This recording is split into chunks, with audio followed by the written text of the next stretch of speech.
Guitar Talk. My name is Stan Bianquist. I'm a guitar tech, and today we're going to be talking about pickups and pickup modifications, little different equalization points. Bob, would you do me a favor? Would you hit rhythm 1 there? Perfect. We're going to go back to get a little bit of a clean sound here. In the world of pickups, there are a few different manipulations that can be had with the pickups. You have two kinds of pickups, and with just giving a little bit of a brief history just to kind of get us rolling here. What we have, first of all, what Bob is holding is the proverbial Fender Stratocaster. Now, in that case, what you're seeing for pickups, you're seeing single coils here. These are all single coil pickups. Okay, now if we make a comparison to what I'm holding in my hand, you'll notice that they're two single coils put together. Okay? Now, the first pickup to be invented was the single coil pickup, which is what Bob's holding in his hand. And there are many guitars and many different pickup companies, pardon my French there, different pickup companies. That was a little bit of a tongue twister, Bob. That made different variables of single coils. For instance, a different model from Fender, like the Fender Telecaster or the Fender Jazzmaster or Jaguar, they actually had different single coil pickups. If you remember Dan Electro guitars, Dan Electro was trying to make a bang for buck guitar, all budget, and his next door neighbor was making the caps for lipstick tubes, he saw the chrome caps, and he got the idea of taking two of them, putting them together, and creating a pickup with that, and that's how we got the term lipstick tube pickup. So they look like that Stratocaster pickup over there, except they're all chrome, and they have more of a cigar shape to them, although that's not too far off from a cigar shape as it stands. Single coil pickups being noisy. Now, not only were single coil pickups noisy, but so were the amplifiers. So what they determined to figure out how to quiet an amplifier down was they developed a choke. Right, Bob? You might want to... Well, some hum, yeah. To cancel the hum. Right. So now they said, well, if that works on an amplifier, maybe that would work on a pickup. And that's how we got the two coils. All right? Now I'm going to switch Bob on for a second. And can you just play something, Bob? Just something simple.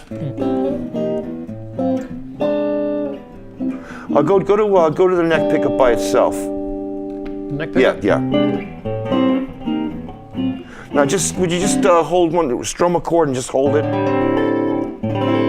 All right. What you're hearing is in equalization points a scoop. So you have bass response, scooped mids, and treble. Okay? Looks like this. Okay? Now, when they added the other coil,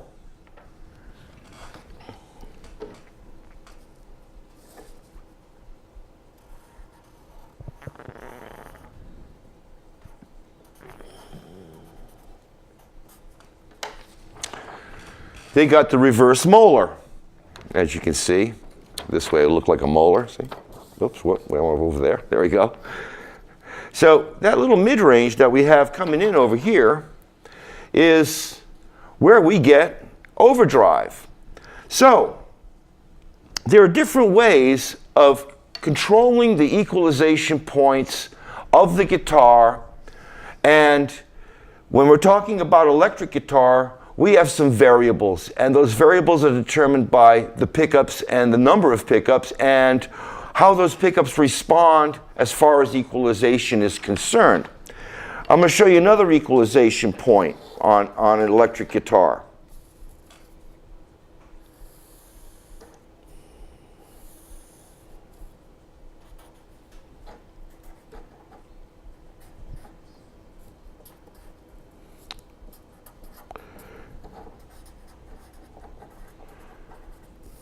Okay.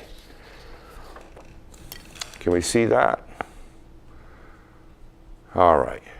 You see where I wrote bridge, you see where I wrote nut, and those two little humps that you see up underneath going between there on the same plane as the bridge and the nut. Those are the pickups. And what you see running in that elliptical pattern is the string after it's been struck. Okay? So, if, and I'm going to demonstrate this in a second, the closer we get to the center of the string, the closer we get what we call proximity effect in a microphone. The closer you bring your lips to the microphone, the more bass response, the more mid-range, the more treble, because the center of that circle is where all that lies. Okay? So if we were playing a solo, and let's say we were on the bridge pickup, which most people would be on in a solo, there we go. All right? As we come closer to the bridge pickup, the middle part of the string also moves. So as the middle part of the string gets closer to the pickup, the more treble, mid-range, and bass response you're going to achieve from that pickup. So playing past the 12th fret, the bridge pickup starts to sound fuller as you get closer to it. As it stands, and I'm going to just put this down for a second.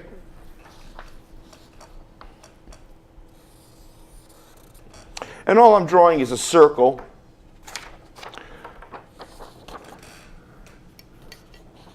That circle represents what this would look like if we turned it this way.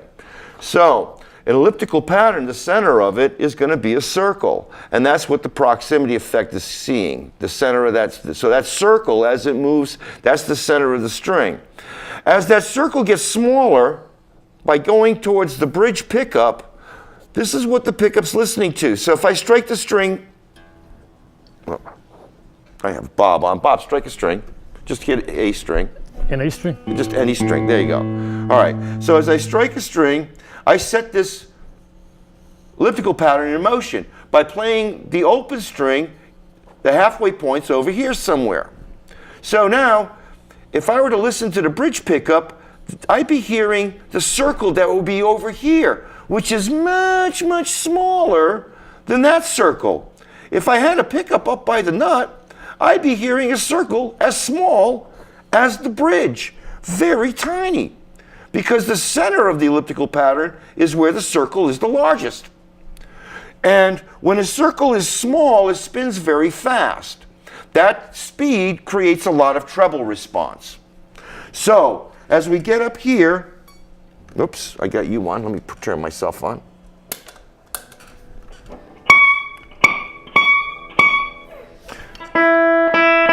So there's the bridge pickup.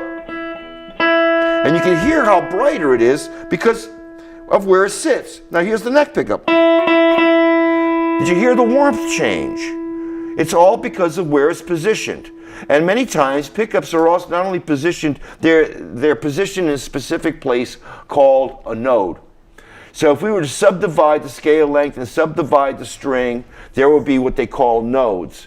So for instance, Bob's holding a Stratocaster, and if you look, while you're looking at that picture that's being shown on your TV set right now, the distance of that neck pickup to the neck itself. If I change that distance, I will change what node it's sitting under and how it responds. And when we've grown up with something, for instance, that's so in common to us that it's almost inherent, it's fact. We're so used to hearing Buddy Holly Stratocaster, David Gilmour Stratocaster, Eric Clapton Stratocaster, that when we listen to a copy, if they move the pickups ever so slightly so they're in a different node, some of the characteristics that we would consider as in a Stratocaster would be disappearing. And I'll give you, for instance, G&L moves their pickup a little closer to the middle pickup and a little further away from the neck. And a client with acute ears, remember, everybody hears things differently. Doesn't mean you're a good musician, doesn't mean you're a bad musician, just means you hear things. Some people have perfect pitch. Some never became a musician. They didn't even realize that they have perfect pitch. Others, once they realize they have perfect pitch, then there's another story, but I don't want to get involved on that tangent. So, getting back to the pickups and equalization points, When we listen to a Stratocaster pickup, we're listening to a single coil, and a single coil's got this little scoop, whereas the humbucker has this. Now, because of such, we gain different sounds from the guitar. I'm going to turn Bob back on. And what I want you to do, Bob, is just strum the same chord, but change your pickup every time you strum the same chord. Here's the neck pickup. The neck pickup. Now the next position would be neck and middle. Slow it down. That's the middle by itself. Do that one again. Do the middle by itself. All right, now do the next one. This would be the middle and the bridge. Because I was talking. Do it again, please. And then do the bridge. So as you can hear, different equalization points started to appear with each pickup change. When you heard the neck pickup, you heard the most of the treble, the bass, and the mid-range. Now, because of distance between those two pickups, and the fact that they're wired in parallel, okay, what we're going to get is we get a little bit of a mid-range quack. I call it a quack, as opposed to out of phase, which I call a cluck, and I'll be demonstrating that in a second. Single coil pickups, like I said, had this, and now humbuckers have this. So now I'm going to switch to my guitar for a second.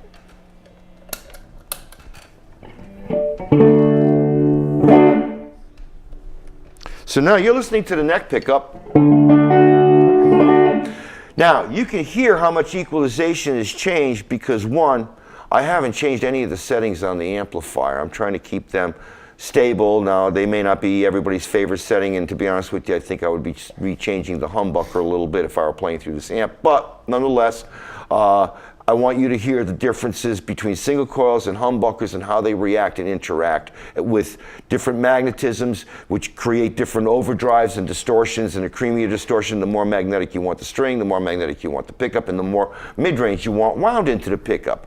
So when they developed the humbucker, they noticed that they got more mid-range. And mid-range gave that kind of grizzle. So they weren't so sure about how good that was going to be. Remember the 50s, record companies would, well, remember you're investing money, so if you don't think it's going to sell, they didn't like distortion. So a lot of times they'd shelf you if you had distortion on your record. Eventually we got out of that. But to give you both humbucker and single coil, you can wire a humbucker to be a single coil, humbucker, single coil, humbucker. Now, you not only heard more fullness coming from the mid-range, you also could hear a little bit of grizzle, even though I'm still on a clean channel. All right? And then, so here's the neck humbucker. Both humbuckers. Bridge humbucker. And if you notice, the bridge is the brightest of the bunch. Now, what I'm going to do is I'm going to try to make this double humbucker system work kind of like what Paul Reed Smith was doing, except, in my opinion, I know how to do one step better. Paul would coil tap his pickups, and then, so he would use, actually he used a rotary switch, which later on, if you get his 3-position switch, and the tone knob will be what they call a push-pull pot, like I just had over here on the neck pickup. You can, oops, I just unplugged myself.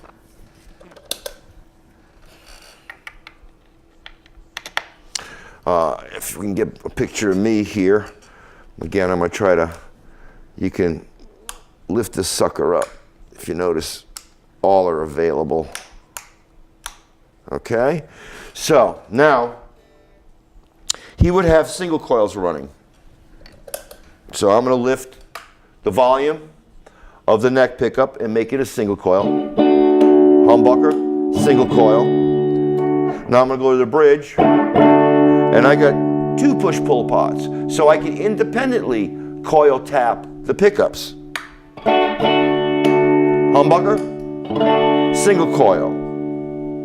Okay? All I'm trying to do is have you hear the tones. I'm not going to try to play these exotic licks and show you how impressive a guitar player. I want you to hear what you're getting and why you would want to do this. Now, for instance, if I was a heavy metal player and I had single coil humbucker, one of the things I could do with a single coil humbucker through a single channel amplifier is reduce output in the pickup by going to a single coil, which would lessen the volume. Because in the world of single coils, the humbucker, although it uses 2 smaller single coils, when you coil tap it, you get a thinner, smaller sound than a full-size single coil. When you add 2 full-size single coils, you get a little more of that in-between humpiness of the mid-range kind of a thing. Again, more equalization points to work with. But when you lessen the mid-range, you can basically go from dirty in the bridge to clean in the neck versus humbucker. And now calm down your Marshall and get a little bit of the grizzle going, or minimize it enough to start playing rhythm sounds as opposed to lead sounds. Okay, now I'm going to get them all single coily up.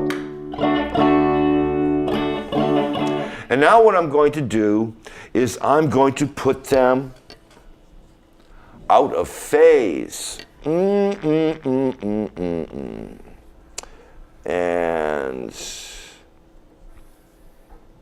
what out of phase basically is, oh, sorry, let me do one thing.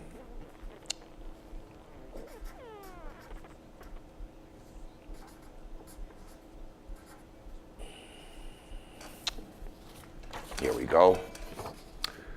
Whoops. Okay. As you can see, there's 2 sine waves, and one's labeled PU1, the other one's labeled PU2. Where the sine waves cross, okay, is mid-range. And when you have sine waves crossing, for instance, if you had something looking like this, you'd have pure cancellation. Right? This would be 360 out, right? So totally out of phase, you'll actually get cancellation. People who use 2 microphones, if you notice there has to be a separation point between those 2 microphones. I'm going to give you, for instance, we saw the president not that long ago, and he had 2 microphones in front of him, and he had a certain amount of separation going on, because if you don't, they will be 360 out of phase, and now you'll have absolutely no volume. So, but when you put them in out of phase, but not 360, just a little bit off center, you can regulate how much mid-range. So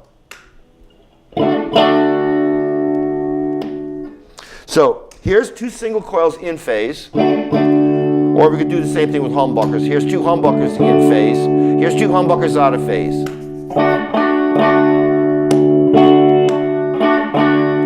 Now, whenever you do a manipulation, like go to a CoilTap or go to a parallel sound, which I'll hopefully get a chance to demonstrate before the show's over, or go out of phase, there is going to be a volume drop.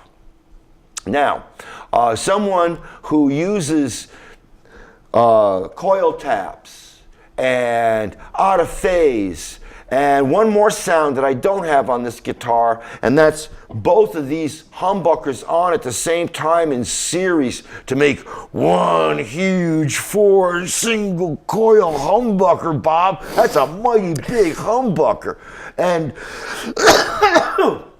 as much as it made my throat want to cough, it has this awful, dark, muddy, deep sound. I don't know why he had it wired in, but the infamous Jimmy Page's Les Paul is manipulated to get single coils, humbuckers, out of phase, in phase, and both pickups in parallel or both pickups in series. Because when we go to the switch, whether it's the 5-way or the 3-way, makes no difference. When we put pickups in on a switch, they're always wired in parallel. You have to do another switch to make the positive flip for the negative and to create the series. All right, so anyway, here's two pickups out of phase. Now, as I lower the volume of one pickup, I'm going to shift where the second sine wave lives.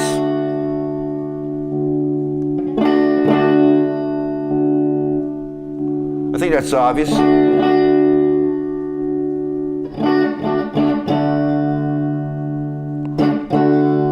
Now, I'm going to put the humbucker back to, the neck humbucker back to humbucker.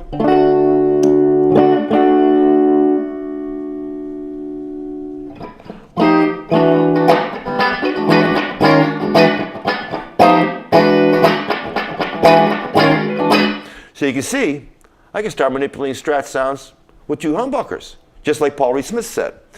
Except I've got one little more step to go with by going out of phase. All right. Now I'm going to ask Bob to switch guitars with me. Thank you. On the same principle,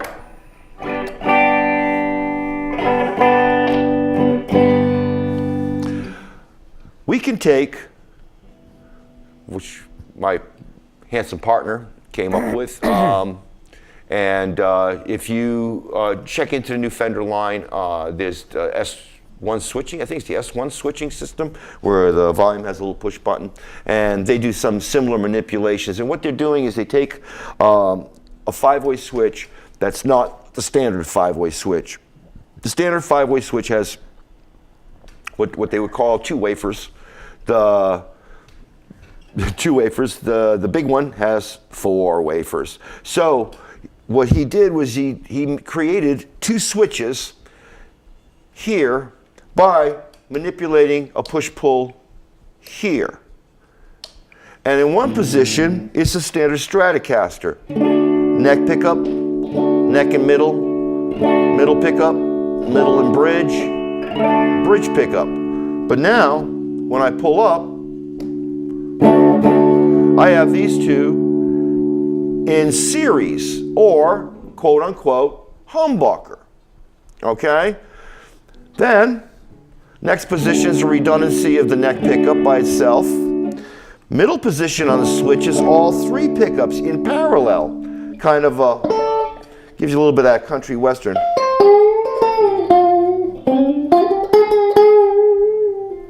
All right, then we have the two outside, kind of like a Telecaster. All right, and then the last two would be humbucker again. Notice the mid-range bump, and notice what happened to the amp. All of a sudden, I started getting darker without actually raising any volume issues. It's all done off of equalization. It's done off the sensitivity of the mid-range. So not only does the mid-range make you feel thin, make you feel thick, it also can make you feel thicker and creamier, and you'd overdrive more. Careful, you know, when you're choosing pickups, because pickups should be chosen like tools. Variable hammers, for instance, I'm going to use as an analogy. The weight of the hammer will depend on how many times you need to strike that nail. So a roofer would want to strike that nail maybe once, twice tops to have it go in. Whereas a finished carpenter, the roofing hammer would be too much weight. And so if you're into heavy metal, you want it to overdrive. You want it to overdrive a lot. You want it to overdrive almost all the time, if not all the time. You want to pick up with a lot of mid-range wound into it. You want a humbucker. And then in today's standards, the 50s humbuckers aren't quiet. You need like blackouts or EMGs, or, you know, I shouldn't just say blackouts. That's a Seymour Duncan product. EMG's an EMG product. These all are circuit boards. They're loaded. They'd be even more absolutely quiet. So there's a point where you can over. So if you're a blues jazzer, you want to stay more of in the vintage vein. If you're more of a hard rocker, you want to stay more with the more increased mid-range type shtick. All right, we have a couple of minutes left, and what I'm going to do, is I'm going to, this guitar I can shut off. I'm going to I'll keep the jack. Let me move this here. And I'm going to pick up this. This has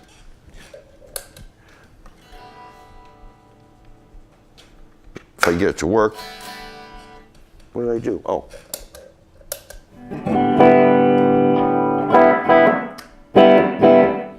Okay, first, what I'm going to show you is again through coil taps, but not, I shouldn't say coil taps, through push-pull pots. Push-pull pot is a switch and a potentiometer joined together. Underneath the knob, there's a piece that's called a potentiometer, and attached to it is what they call a switch, and this is a push-pull pot. One of the things you can do is go and make your pickups go in parallel, which is like in the case of this, if you see if you get a close up, because I got a lot of glare, I don't know if you can get a close up on this. There we go. If you notice over here on this pickup, I have the two, the ground of the first coil and the positive of the second coil booked together. That's a humbucker. In the second picture over here, I have the two positives joined together and the two negatives joined together, creating what they call parallel. Now, when you go parallel, it's like a single coil mimic, but it's a little thinner sounding than a single coil. So I'm going to play the neck pickup, humbucker, parallel. Bridge pickup, same thing.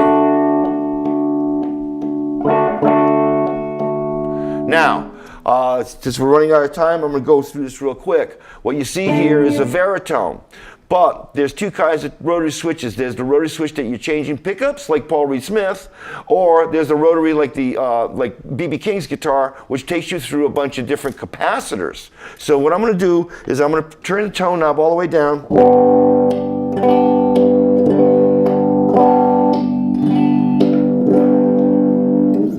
BB always bypasses his. Well, actually, the late BB King, the late great, used to always bypass his, and a lot of people usually bypass it. But just so you know, there are people that like playing with tones, and so did like someone like Jimmy Page. This would be kind of a let me see what I can do with that. So. On behalf of Mr. Robert Lippett, who I didn't even introduce today, and I apologize. That's all right. And myself, Stan Banquist, thanks for watching. I hope to see you next week.